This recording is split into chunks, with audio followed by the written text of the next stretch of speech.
Welcome in to Picks and Parlays on the Sports Byline Broadcast Network and also streaming on Facebook, Twitter, and YouTube. I'm your host, Chelsea Messenger. You can find me every day on Twitter.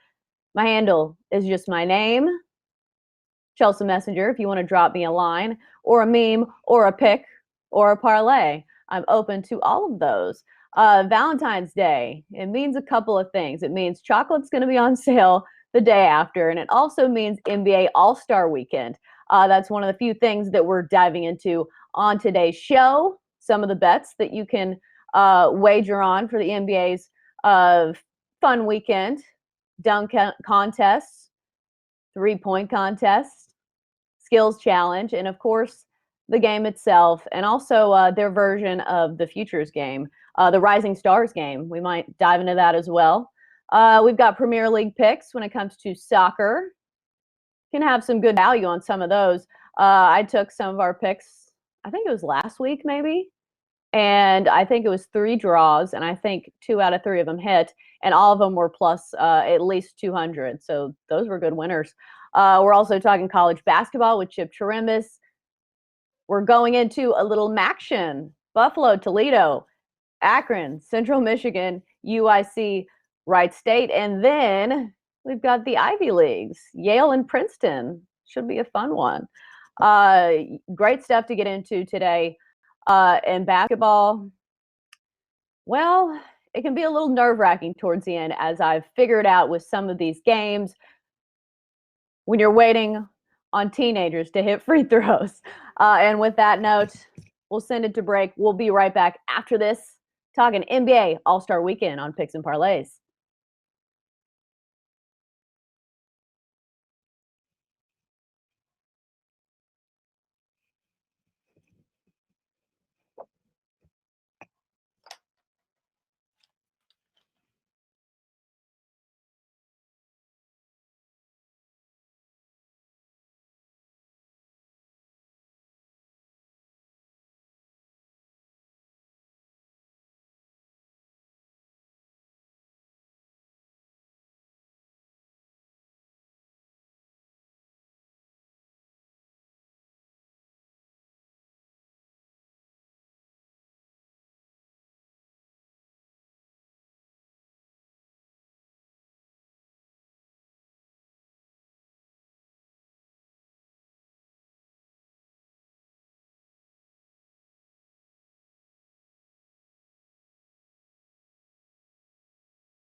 To Picks and Parlays on the Sports Byline at Broadcast Network.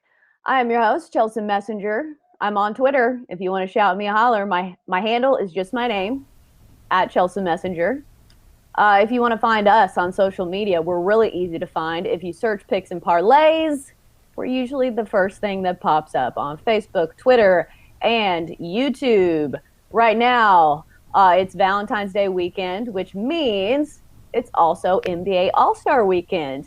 And we've got several things that you can bet on. Don't worry, just because there's only one game doesn't mean that you can't bet on all the other stuff. We've got three-point contests. We've got the dunk contest and the skills challenge. All right, so we're starting off with the dunk contest. We've got Craig Trapp joining us, and I believe we also have Tony T. Yeah, there they are. You guys ready to talk a little NBA? Yep. I'm excited for the All-Star break. Yeah, hopefully these players are too, because sometimes, especially the dunk contest and some of these other contests, the big name players don't want to play in it. So hopefully some of these B-list players put on a great show. Let's start with the dunk contest. The odds-on favorite in this one is Aaron Gordon of the Magic, as he should be. If you remember his dunk contest in 2016, a lot of people thought he was robbed. He put on an absolute clinic along with Zach LaVine, and it was a great show. We're hoping for more this year. Tony T, let's start with you this time. I always start with Craig, so we'll go Tony T. Who do you like for the dunk contest? Yeah, I'm going to look here for some value. I know, of course, Dwight Howard's in here, the long shot. I'm not going to go with Dwight, the veteran. I don't think they're going to favor the veteran, the judges. I think we're going to go with Derrick Jones Jr. here at plus 180, fifth season in the league. He's really dazzled NBA arenas with his leaping ability, dunking skills. He's on highlight, but you see him on a lot of NBA highlight films. He was second place finisher in this event in 2017, and I like that left-handed dunk. I think he's going to make some noise here. I'm going to go here with Derek Jones Jr. here at plus 180. All right, so we've got to talk about Dwight Howard a little bit, just because he's, I think, plus 500 is the odds I'm seeing. It could be a little different depending on where you get it. He was the 2008 winner. He also has mentioned that Kobe Bryant was supposed to be in his dunk contest. So I'm wondering if there's going to be some kind of tribute, and he gets sentimental points. Craig, who do you like in the dunk contest? Well, that's exactly who I like. I like Dwight Howard. I even see it some places anywhere from plus 5 to 1 to 7 to 1. So make sure you shop it around. You're playing futures, all these, or this is like a prop bet, future bet. So you have to shop those around. You can get a lot of different prices. I like Dwight Howard though. I think he will get a little sentiment here. I think the Lakers, of course, with the big season they're having, LeBron and company. I'm guessing LeBron will fill in for Kobe. That's my guess. In whatever capacity that Kobe was going to help Dwight Howard. But I think Dwight's he put on a show before. He is a showman. He does know how to ham it up, and I think that's a lot of this NBA dunk contest. Right. A lot of it is the props and whoever they use, because I remember when he did it, maybe it was 2008, he used that Superman cape, I believe. I don't know. It was a long time ago. But all right, so let's move on to the 3-point contest. Damian Lillard was supposed to be in it, but he's hurt, so it's Devin Booker instead. I don't believe his odds are probably going to be as good as Damian Lillard, because Lillard was the odds-on favorite. Trae Young, Joe Harris, and Duncan Robinson are also all plus 350 is what I'm having here. Tony T, starting with you, who do you like? Oh, I like Buddy Hield a lot in this at plus 700 odds. I mean, Hield, he's shooting about 39% from three-point distance. And he's attempted the most three-point shots. He has the most practice. He's attempted the most three-point shots of any of these players in this contest. There is some reports of tensions between Hield and, of course, his head coach, Luke Walton, that the talented shooter may request a trade. Of course, it would be a great spot to showcase himself to contender. Post a winning result here. Of course, Hield's been hot of late from three. I think he's hit nearly 50% the past 10 games. So I'm going to go with Buddy Hield in this one.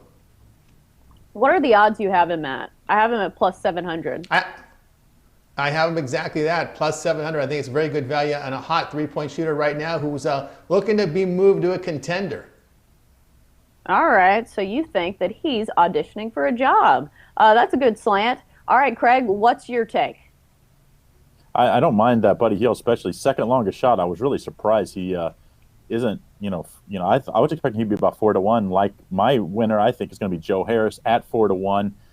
I just think he's the best pure shooter, standstill shooter, and that's really what this is a 3-point contest. I think Trae Young will do really well as well, but at plus 350, I can't take that. So I'm going to take Joe Harris at plus 400. I think he'll put on a good performance, but really just when it comes down to the 3-point contest every year, just who gets hot? Because if you make 2 or 3 racks in a row, you don't miss one, you're going to end up in the finals, and then who knows? But I'm going to go with Joe Harris at 4 to 1. All right, let's move on to the skills challenge.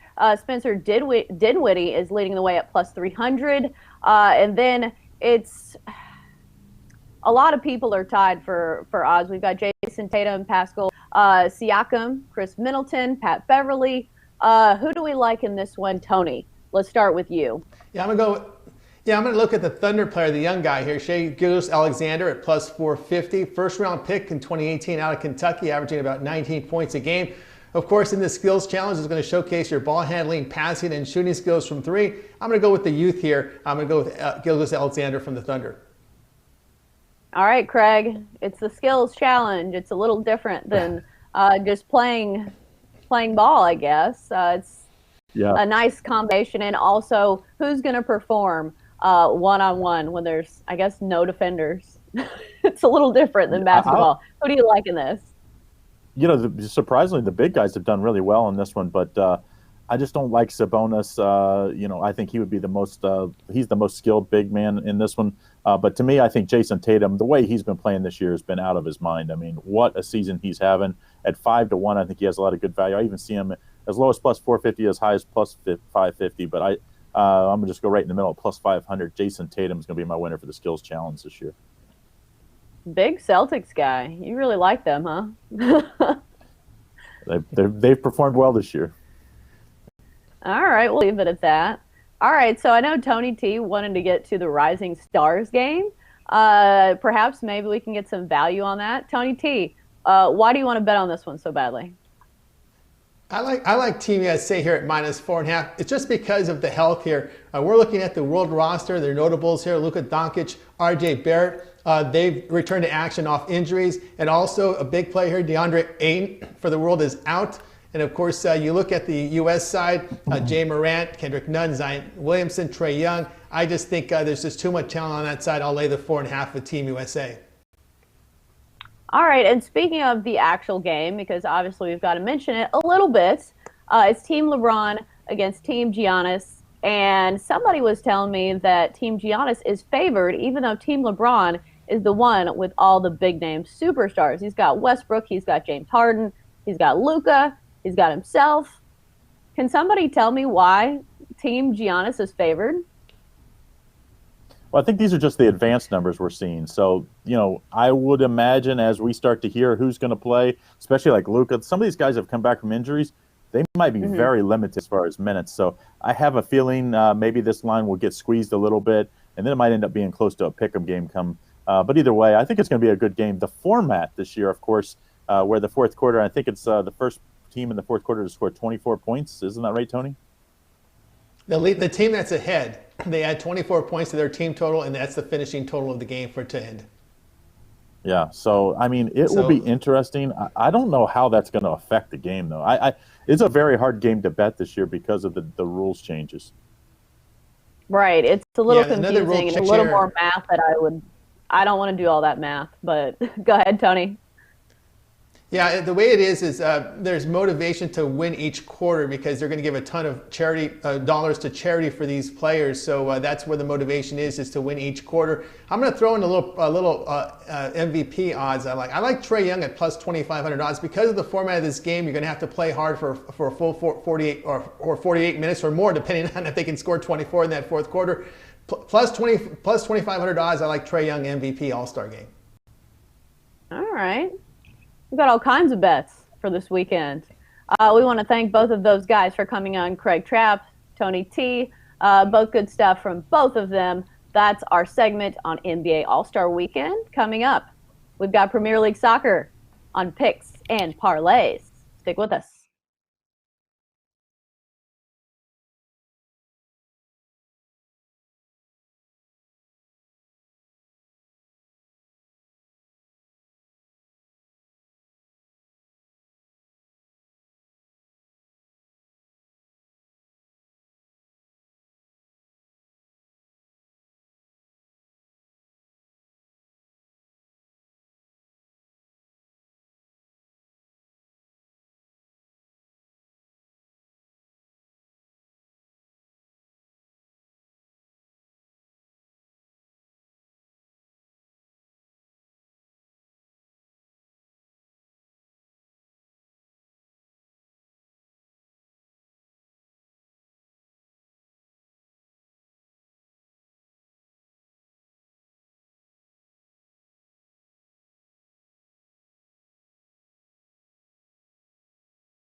picks and parlays on the Sports Byline Broadcast Network and also streaming on Facebook, Twitter, and YouTube. If you want to find us on any of those social media platforms, all you got to do is search Picks and Parlays. We're really easy to find. I am your host, Chelsea Messenger. You can find me on Twitter at Chelsea Messenger is my handle. It's my name. And if you want to drop me a comment, go for it. Right now, let's get to some Premier League picks. Talking a little soccer. We've got Nick Geber joining us to talk, what do they call it, the beautiful game? Well, that's right, Chelsea, the beautiful game indeed. It's great Look at me, I'm an expert. I know, look at that already. It's incredible. And I know, Chelsea, I saw you made a comment the other day about how you took a lot of draws. Isn't that right? Right. Mm-hmm. Well, that's definitely something to look at because there are a lot of draws. So if you're going to bet football, the European kind, the global type, and you don't really know what you're doing, then that is a great way to do it because many of these games are draws. Now, we've curated 3 games today in the Premier League, Chelsea, because the Premier League, they've been very happy boys recently because they've actually had, for the first time in many, many years, they've been given a winter break by the Premier League. Sounds nice. Yeah, most of the other leagues around the world actually take off 2 or 3 weeks. In Germany, they take off almost a month. But you know those crazy Germans, right? When they're not invading, they're sleeping. They took off just about a month. But what they've done in the Premier League is essentially they've given each team 2 weeks off in February, and they've staggered it so that the league doesn't actually stop. It just goes to a sort of reduced schedule.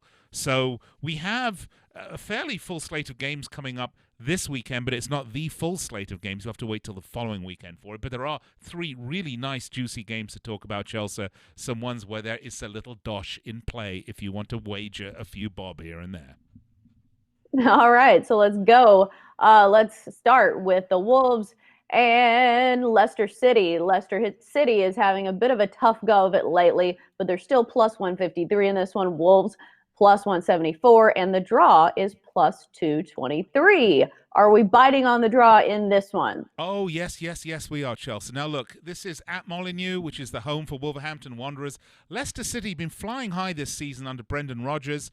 This is a really good young squad, full of themselves, very talented, can get a lot done. But, it is a long season, 38 games, and they are definitely, it starts to grind on you if you don't have a particularly deep squad. And, of course, Leicester City don't have the deepest of squads. Plus, they've been a little unfortunate in their scheduling over the last few weeks. They have only really lost 6 games all season. That's 6 out of 25. They haven't drawn all that many. They've really been terrific. They've had the unfortunate position, though, in the last few weeks of playing Liverpool twice and Manchester City, and they dropped points to all of them. However, having said that, they've got 2 wins, 2 wins, a loss, and a draw in their last 5. They've come off a boiler bit. Man City have overtaken them in the title race. They're now second, although no one's catching Liverpool. And Wolverhampton Wanderers, look, I really like this side. They play some beautiful football. Sometimes they play football that's too beautiful for their own good and they get beat. They generally play a very nice, expansive, flowing type of game. They've got a couple of great players, Adama Traore being just an absolute wonder to behold. But they've been in trouble the last 6 games. Only 1 win, 3 losses, and 2 draws. But I do like this at Molineux, Chelsea. I like Wolverhampton Wanderers for the draw against Leicester City for a juicy plus 223. 223. Nice value on that one. Let's move on to Arsenal, Newcastle. Arsenal, the favorites in this one, minus 200. Newcastle is plus 484, and the draw is plus 334. So what is the play on this one? Well, Chelsea, Arsenal shouldn't be the favourites for anything, honestly, except for a new owner, because this team is owned by Stan Kroenke, who I'm sure everyone here in America knows is one of the world's worst sports team owners. And he took a legendary sports club, Arsenal Football Club, and have made an absolute shambles out of them. They tore down their beautiful traditional home, Highbury, put a bunch of luxury flats on there, and built a brand new stadium, the Emirates, which is completely devoid of any footballing soul whatsoever. But they do have a nice stadium. They have a lousy team, though, and they fired Unai Emery earlier on in the season when he wasn't getting it done. They brought in Mikel Arteta, and he's not really getting it done. Arsenal are what we call, Chelsea, draw specialists right now in the league. They have 6 wins, 6 losses, and 13 draws on the season. They find themselves in 10th place. This is a far cry from the once great team that was so far the only invincible team ever in the Premier League. That's right, so far the only team in Premier League history to win the league and never be beat. We're going to talk about that in a little bit. And they are facing a Newcastle United side that has been on a bit of a resurgence, find themselves in solid mid-table. They have 3 draws, a loss, and a win in the last 5. Arsenal have 4 draws and a win in the last 5. Guess what I'm taking on this one, Chelsea? I'm going to guess the draw. Well, I think you guessed quite rightly. This has draw written all over it. Look, there's nothing about Arsenal Football Club that I like right now, and I have no bone to pick, no beef to grind with Arsenal. They're not Manchester United. I don't hate them. In fact, growing up, most of my friends were Arsenal supporters, or their parents were on the board of directors and all that sort of stuff. So, been around Arsenal a lot in my lifetime. They're on North London side. But they are just such a disaster of a football club right now. Pierre Aubameyang, who's their best player, is likely to be poached in the summer. We'll have to see what's going to happen. But things do not look good for the Gunners, that's for sure. And for Newcastle United, they've got to be very, very happy campers finding themselves in mid-table, pulling away from that awful gravitational pull of the dreaded, nasty drop zone. Newcastle United look like they are free and clear. They have to get to 40 points. That's 9 more, and they only have 13 more games. I think they should do it, Chelsea. So I'm taking the draw on this one. Right, and it's plus 334, so that's really good value in that one. Yeah, absolutely. You want to take all your kids' college fund money, okay? All your rainy day savings money.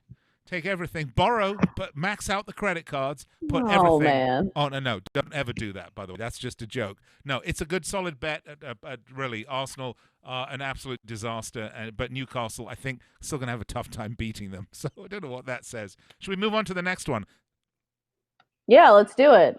Chelsea, Manchester United. Chelsea is minus 113 in this one. Manchester United is plus 325. And the draw is plus 260. What do we like?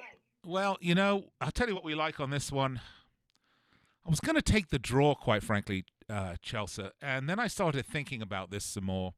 And I remember a few weeks ago, I said I was done giving any picks with Manchester United in them because they were so inconsistent. You just never knew what you're going to get with this Manchester United squad. I mean, look, Chelsea, this team, Manchester United, in the 2000s, dominated the Premier League. Every year, this team won the Premier League. This was far the best team in England by a long shot. You could guarantee they would be fighting for the title every year.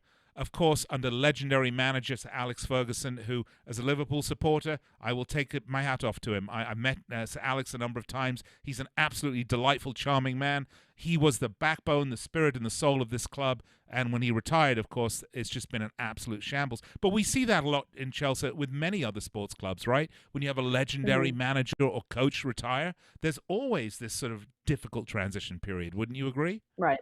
Mm-hmm. Definitely the case with a lot of teams. And it's hard to fill that void because they're not someone that's easy to replace. And there's a reason that they're legendary because they were there for so long. And then the fan base gets, impatient. We saw that with the Tennessee Vols here close to Nashville. They're in Knoxville. But since Phil Fulmer left, they haven't had a head coach for probably more than 3 years. So I definitely get that sentiment. But let's get back to football. What are you taking in this one? Well, I'm not there yet, Chelsea. I'm not there. We still got time, don't we? How much time do we have? We have time. Okay, all right, because I lost track of time. Do your spiel. I'm glad you're keeping track of time because I'm certainly not. Well, okay, maybe I am. All right, we do have time. We've got about 3 minutes here. So look, let me tell you about this game. Manchester United are an absolute shambles, as I mentioned. They had a nice couple of games where they beat Newcastle United 4-1 at home. They beat Burnley 2-0 away. And then they lost 2-0 to Arsenal, which they should be ashamed of themselves. Then they beat Norwich 4-0, but Norwich are the worst team in the league. My kids' basketball team could beat Norwich 4-0.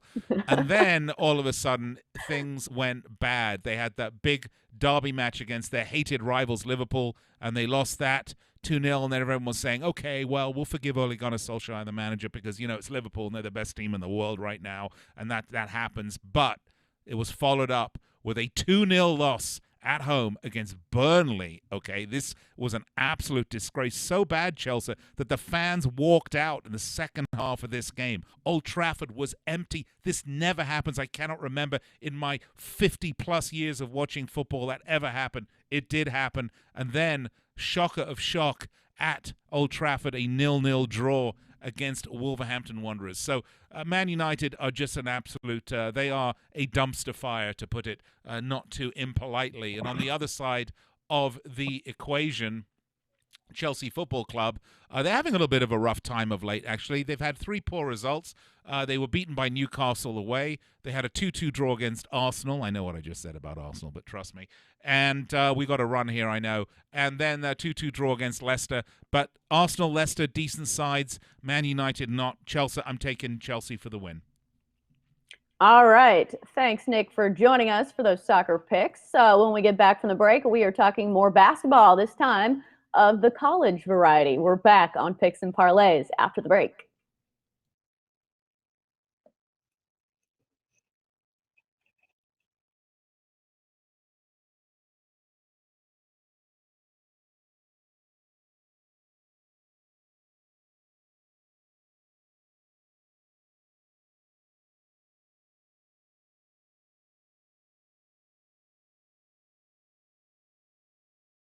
Let's go 51. And we're going to go 14. Hold on, make it 52.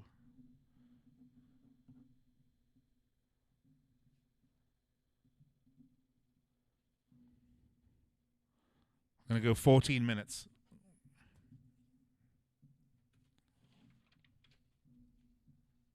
So it's to 16, okay? 6:16. That's 14 minutes, right? Okay, well, I'll do the math here in a minute.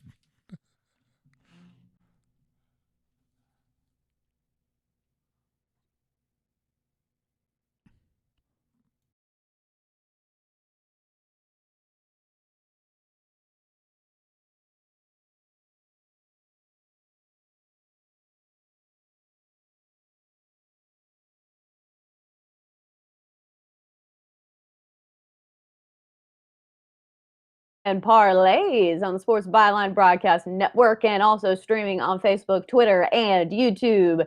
If you want to find me, I'm on Twitter. My handle is @ChelseaMessenger. It's my name. If you want to drop me a line. If you want to find us on social media, we're really easy to find. If you search Picks and Parlays, we're on Facebook, Twitter, and YouTube.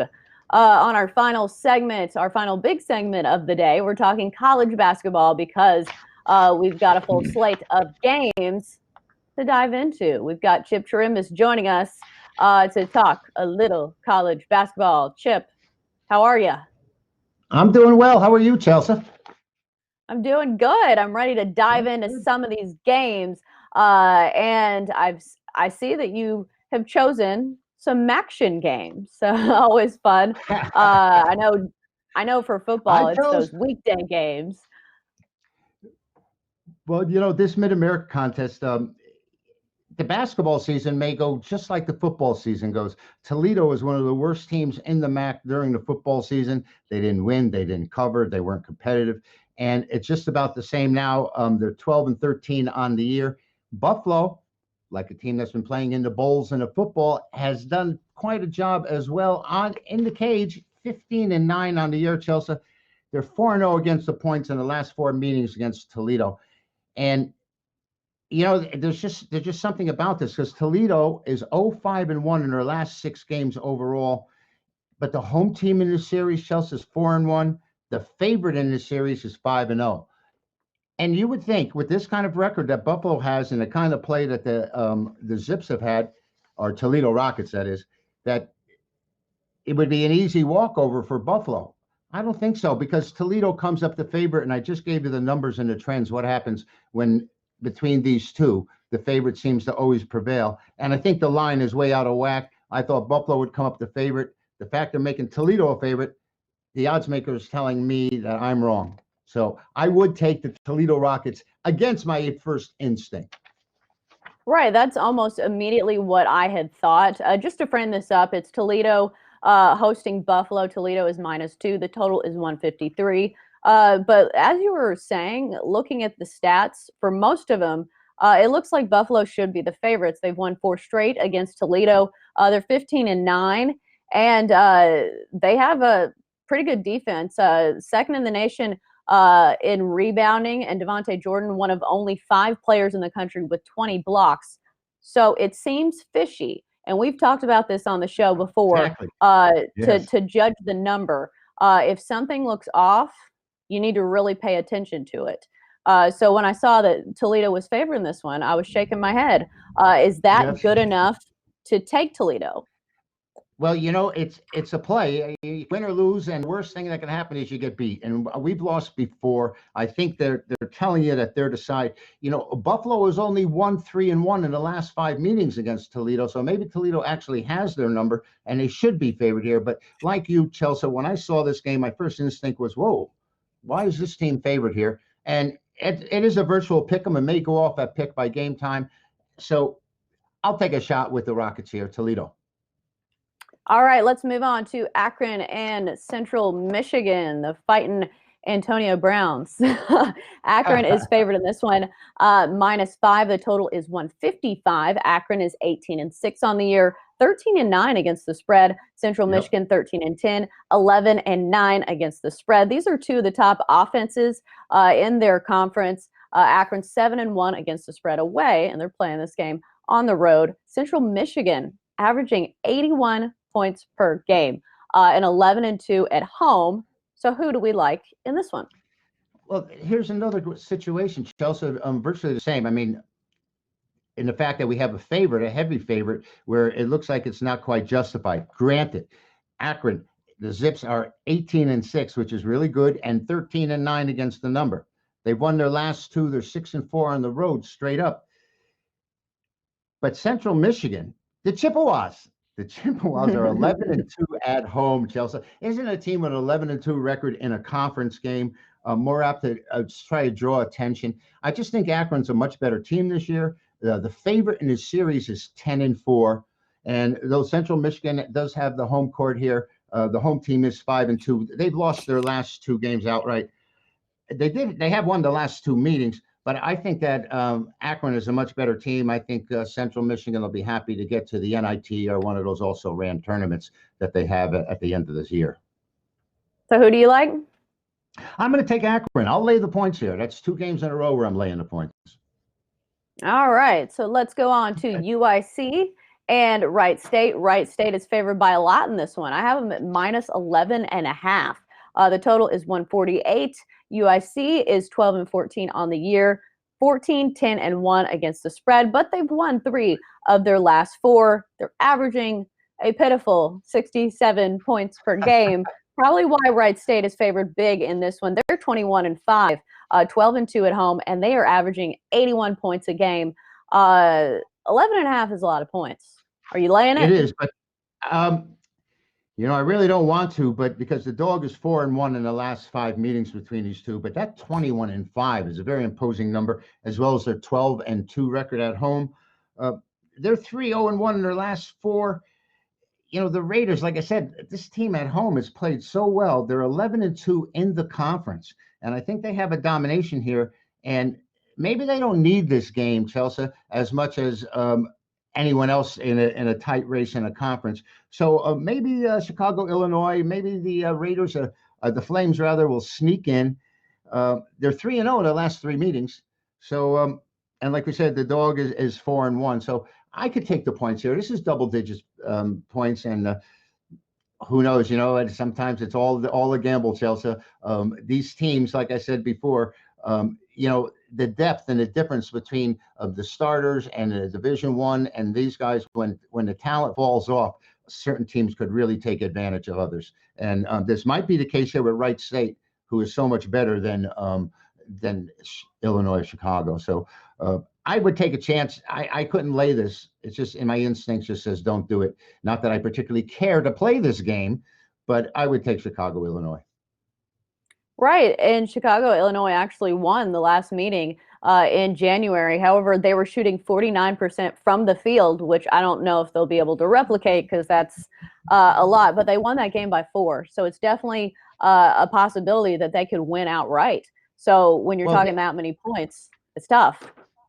It should give them confidence, of course, knowing that they already defeated this team as good as they are. I mean, so they go in, they know they can beat this team, whether they believe they can beat them on their home floor. That's another story, and you have to perform. So we'll see what happens. And Wright State has to perform as well because this Horizon League isn't going to get much respect, and they're no show-in to get to the NCAA unless they win the conference tournament. Right, and they'll have to perform very well if they're going to cover. Because that means if they're going to win by that many points, that means that they really need to blow them out because you've got to consider garbage time. So exactly. We've got one more game on the schedule, I believe. Princeton and Yale. I'm loving this one.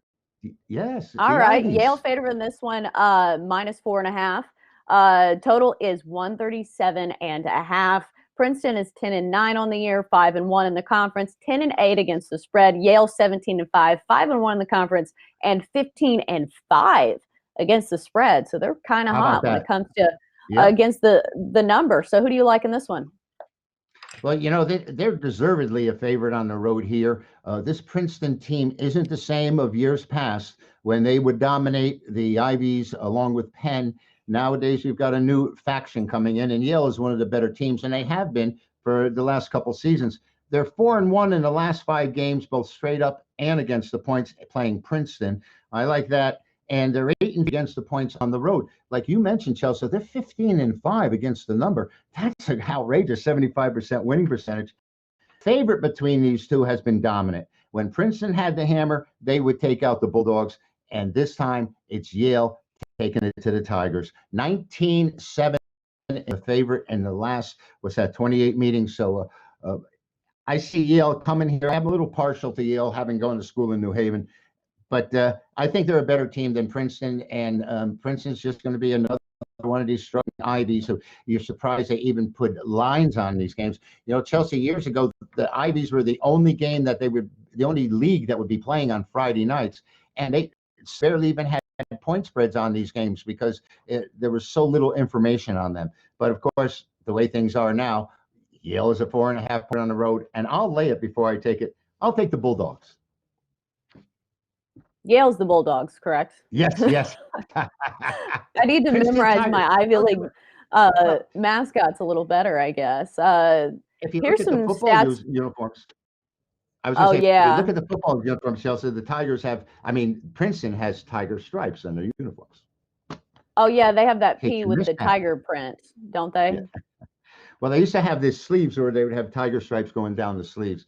And they were the last team to be playing with a single wing in NCAA action, but those days are gone as well. Okay, so let's talk about some of these lines and the fact that you chose some of these games that aren't the marquee matchups. Are the lines a little less sharp when it comes to games like the Ivy Leagues, like the MAC games? And is that the reason you chose some of these? I chose this because I have an affinity for this Yale team this year because I know how well they do and I follow them. I usually don't follow teams that aren't marquee matchups. I'm looking for, the LSU and Auburns and Kentuckys and things along those lines. But I always like the matchup in the Ivies because you're going to see good, smart heads-up basketball. Maybe the talent level isn't as great, but you're going to see a good game of basketball, and I appreciate it. And that's why I got rid of Siena and we used the Yale Princeton game today. I think. Go ahead. What's that? No, I was going to say what we should be talking about. I was about the Astros and Red Sox. You're a Oh baseball person. You no. should be happy to talk about this. Oh man, did you see their How terrible. apology? And I put that Yeah. in quotation marks because it didn't seem like an apology at all. Well, someone had said to me just the other night, why would the Red Sox get rid of Mookie? Why would they get rid of Mookie? And I said, he hit 375 when he knew what pitch was coming. And the next year, when he didn't know what pitch was coming, he was hitting 247 at the All-Star break. So maybe they know there's a difference when Mookie knows what he's going to get and when he doesn't know he's going to get. You've seen the home run derby. They know it's coming. They hit 47 balls in a row outside the stadium. So these guys are good, Chelsea. If they know what's coming, they're going to hit it. And particularly when they're at the talent level like the Red Sox and the Astros were those 2 seasons they won. But I think a huge, huge definite advantage. Right. Jim Crane was saying that it wasn't an advantage. And one of the reporters was really kind of giving him hell for it because if it was an advantage, if it wasn't giving them an advantage, why were they doing it? Is what And I you know would what? like to know. You know baseball, and how about when you're on the bases? If you know that there's the curveball's coming, you're going to get a break and steal a base more often than if you think the fastball's coming. And it has happened with 2 base stealing bases. These guys are running in situations where nobody out and a man on second, and he's stealing third base. Well, that sort of breaks the cardinal rules of baseball. And the Astros were doing that a lot that season they won. And I think it's a huge advantage. I think these guys are trying to play it down, but I think it's bad for baseball. Oh, for sure. And the way that the Astros have handled it has not been good.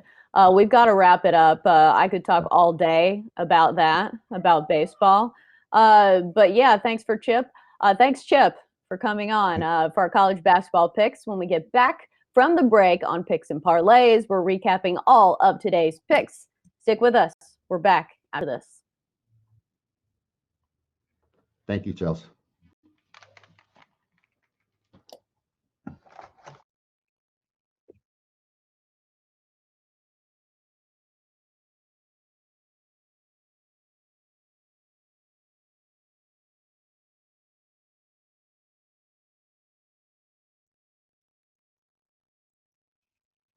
And we are back on Picks and Parlays on the Sports Byline Broadcast Network and also streaming on Facebook, Twitter, and YouTube. If you search Picks and Parlays, we're really easy to find.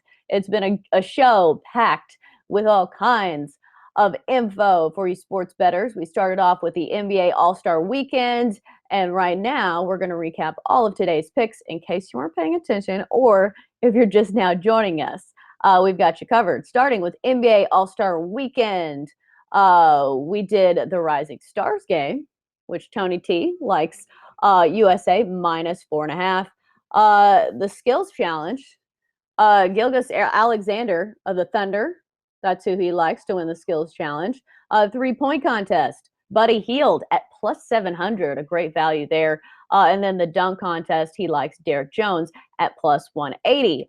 Team LeBron, Team Giannis in the actual All-Star game. He likes Team LeBron at +4.5. And All-Star MVP, he likes Trae Young at +2,500. Moving on to Nick Geber's EPL picks. He likes the draw in Wolves, Leicester City. He also likes the draw in Arsenal, Newcastle. And then Chelsea, Man United, taking Chelsea in that one. Moving on to some college basketball picks from Chip Chirimbus. He likes Toledo +2. He also likes Akron at -5 against Central Michigan. UIC at Wright State, taking Wright State -11.5. And Yale at Princeton, taking Yale at -4.5 in the Ivy Leagues. Great show today, as always. And if you want more, we're here every weekday on Picks and Parlays. If you want to join us for all your sports betting needs. That's going to do it for today's show. We'll see you next time on Picks and Parlays.